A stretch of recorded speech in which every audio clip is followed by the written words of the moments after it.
Well, hello and welcome to Hope's Point Baptist Church Midweek Bible Study. I had the privilege of bringing the Sunday morning message this past Sunday, the 11 a.m. worship, and have been asked to give a follow-up Bible study, and I'm glad to do so because, as so often is the case for us pastors, we have more that we prepared to present than we had time to do it. One good side note that is began to take place in my life personally since this COVID-19 approach to trying to continue to do ministry digitally. I have found that I don't preach as long as I did live in person in the physical building with other believers. And so maybe that's a good thing, I don't know. But anyway, we get right into the book of Acts, chapter 1. And you remember the subject was dealt with the ascension of Jesus Christ back into heaven. So often we fail to address this vital component of the mission of Jesus Christ. And understandably so, we focus on his death, burial, and resurrection, and we know that's the essential elements of the gospel according to 1 Corinthians 15. But I think we do a disservice and leave a deficiency in the mix of what we're called to do as believers in this modern era if we do not understand the importance and the impact of Jesus Christ's ascension back to the right hand of God the Father. The book of Acts, chapter 1, just kind of nutshells it in a great way, in which it talks about the passion of Jesus Christ and the resurrection of Jesus Christ. And then it goes on to give us a narrative of the moment that he gave his great commission to his followers at that time, which transcends that moment and that time all the way up to the present and into the future until his second coming back to this earth. So let's just read verses 4 through 11 very quickly, and then we'll get into it. And being assembled together with them. Well, let's stop there. Assembled. It made me think of Hebrews chapter 10 that says, "Forsake not the assembling of yourselves together as the manner of some is." And I understand the deep desire of all of us as believers to be able to return to that assembly, that physical assembly that we've enjoyed all of our lives in a church building together at certain times of the week, most notably Sunday and sometimes Wednesdays and other nights of the week. We want to get back to that.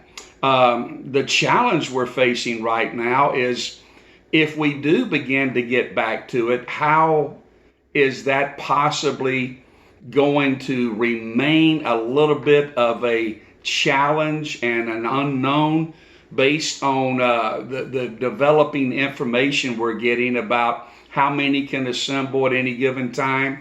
If there'd be another peak in the outbreak of the virus, if there'd be something new introduced into the mix. And so I think a lot of the fretting and intrepidation we're finding ourselves in today, particularly as the churches, we're not exactly sure what the future is going to hold for us. And I think that what we've got to look at, and if you'll follow with me in a moment, not think I'm trying to to get real weird here with you, but instead of looking back to the old normal, I think we need to be prayerfully preparing for the new normal. And what do I mean by that? I think so often we've looked at how we do church as an either or thing. And there was a lot of debate before all of this outbreak took place, and digital services have become almost the norm. In fact, it's about the only way churches can continue on their ministry is either through live streaming or recording and broadcasting through YouTube or what have you. We'll not get into the particulars. But as we look at this going into the future and the new normal, rather than getting back to it being either the physical assembly or the digital assembly, so to speak, that it's not either or, it's both and. In fact, I think God has opened up a door of opportunity that we kind of, as the conservative traditional elements of Christianity and church, have looked at as kind of threatening, not sure, let's just do it the way we've always done it. And I think God has rattled our world enough right now that we would be remiss not to be open to what God is trying to do now. I know that I read a book back around 2009. It was called The Present Future, and it was very provocative. In fact, it was kind of viewed as too far out there about the future of the church. Well, what I've found in going back and looking at this book and remembering some statements that were made, it was provocative maybe, but it was also prophetic.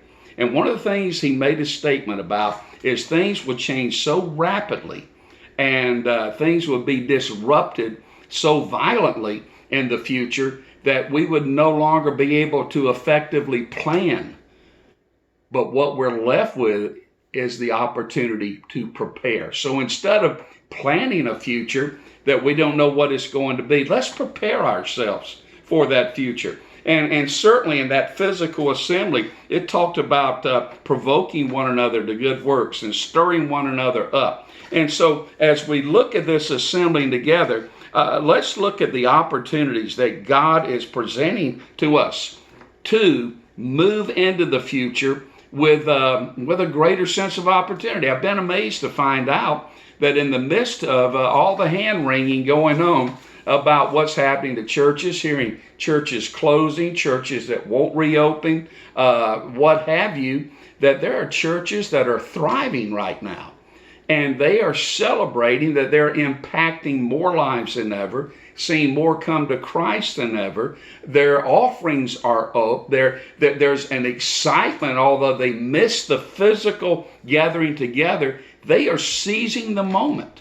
And I wonder, is Hope's Point doing that? We can get into this mood of just longing to go back, that we miss what God has in the present and move forward. So rather than either or, let's look at both and let's prepare. I was talking with Brother Ed and the staff this past week about, when will we reopen, so to speak, the church, and how are we going to reopen it, and how many are we going to be allowed in the building at one time?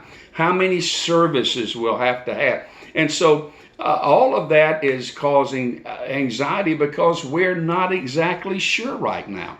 I was catching a little news earlier tonight, and one moment they're talking about reopening all of these places, the next that we're getting ready to see the worst part of it ever. And so let's pull back and look at the reality that God is presenting an opportunity. I would just encourage you to not look at this as a retreat time, but a surge forward in your giving, in your praying, in your supporting, in your participating. I think I told the guys, none of my business, but I would encourage as a pastor and an outsider with some outside eyes on it, that you expand your equipment, you expand your staff, you expand how you're going to impact your world for Jesus Christ, even as we begin to reemerge back into physically assembling together. And I know, listen, young people are not very as much rattled by this as we are, because they have discovered the digital world. And I know that can go to an extreme and what have you, but let's look at this idea. I thought of Isaiah in closing, in verse chapter 43.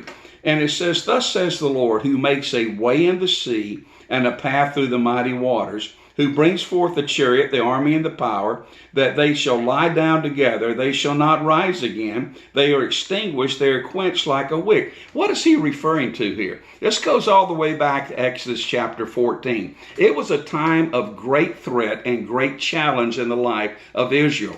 God had gotten them released from the bondage of slavery in Egypt. They were traveling toward Canaan. They were excited. They were just rejoicing until they confronted the Red Sea. And then all of a sudden, doubt crept in. They began to do what? Talk about going back to Egypt. Are you serious? You want to go, what are these people thinking? Well, in the same way, we need to look at in principle form, what were we doing when we go back that was so great? Were we really fulfilling the Great Commission? Were we impacting souls for Christ? Were we doing the work of the Lord and serving and giving and what have you? Let's look at this as a fresh new start, a new opportunity. What he's telling here is what was an obstacle was turned into an opportunity, not only for God to supernaturally get them across this uncrossable sea without his help, but as he got them across,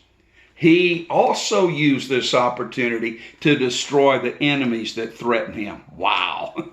That's our God, the 1-2 punch. And read the rest of it. He says, do not remember the former things. He says, nor consider the things of old. Behold, I will do a new thing. Now it shall spring forth. Shall I not know it? Or shall you not know it? I will make a road in the wilderness, rivers in the deserts. And he says, I will, this is my people that I have formed for myself, and they shall declare my praise.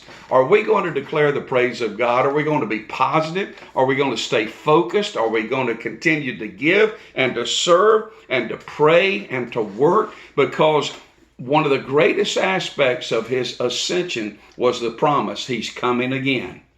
And Jesus is coming very soon. I hope he finds us busy. I hope he finds us engaged. I hope he finds us serving and winning souls.